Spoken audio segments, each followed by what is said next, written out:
안녕하십니까. 시편 19편은 자연과 하나님의 율법이 함께 어우러져 하나님을 찬양하는 시입니다. 이 시편은 먼저 하늘과 피조물이 말이 없지만 1절에서 6절까지를 보면 하나님의 영광을 전하고 있다는 사실을 보여줍니다. 이어서 7절부터 11절까지는 하나님의 율법이 사람의 삶을 새롭게 변화시키고 올바른 길로 이끄는 힘이 있다는 것을 찬양하고 있습니다. 이 시편이 언제 어떤 상황에서 쓰였는지는 알 수 없지만 전반적인 내용을 보면 특정 위기를 배경으로 하기보다는 하나님이 창조하신 세계와 그분의 말씀에 대한 묵상과 예배의 분위기에서 나온 시편으로 보입니다. 창조와 율법이 하나로 연결되어 하나님의 영광을 드러내며 그것이 이 시의 구조적인 특징이기도 합니다. 시의 앞부분인 1절에서 6절까지는 고대 사회에서 태양이 신처럼 여겨졌던 문화를 배경으로 하고 있습니다. 하지만 여기에서는 태양도 하나님의 피조물에 불과하며 오히려 하나님의 영광을 드러내는 도구일 뿐이라는 점을 말합니다. 하늘의 움직임과 태양의 운행은 하나님의 질서와 다스림을 보여주는 표시로 등장합니다. 이는 하나님만의 유일한 창조주이며 다른 어떤 것도 하나님과 같은 위치에 놓일 수 없다는 믿음을 분명히 보여줍니다. 7절부터 11절에서는 하나님의 율법이 사람의 마음을 회복시키고 삶의 지혜와 기쁨을 주며 올바른 길을 걷게 해준다는 내용이 중심입니다.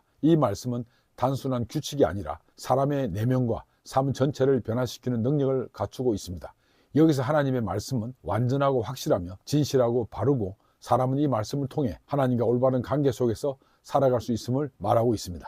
12절부터 14절까지에서는 시인이 자신의 숨은 죄까지도 보시는 하나님 앞에서 정결하게 되기를 바라는 기도를 드립니다. 창조 세계의 크고 놀라운 질서와 하나님의 율법 앞에서 그는 자신이 죄 없다고 주장하지 않고 오히려 겸손하게 자신의 약함과 부족함을 고백합니다. 그는 마음속 깊은 곳까지 깨끗해지기를 소망하며 하나님 앞에 바로 서기를 원합니다. 편에서 특별히 중요한 두 단어는 히브리어 토라와 야레입니다. 토라는 단순히 법을 뜻하는 것이 아니라 하나님께서 삶 전체를 어떻게 살아야 하는지를 가르쳐주는 말씀입니다. 야레는 하나님을 두려워한다는 의미로 흔히 번역되지만 실제로는 하나님을 깊이 존경하고 신뢰하는 마음을 뜻합니다. 이것은 무서워서 벌벌 떠는 것이 아니라 하나님과의 관계 안에서 순종하며 살아가려는 마음가짐입니다. 시편 19편은 우리에게 세 가지 중요한 교훈을 줍니다. 첫째, 자연은 말이 없지만 하나님의 존재와 영광을 분명히 보여준다는 것입니다. 둘째, 하나님의 말씀은 사람의 마음을 변화시키고 삶을 올바른 길로 인도하는 귀한 선물이라는 것입니다. 셋째, 하나님의 창조와 말씀을 경험한 사람은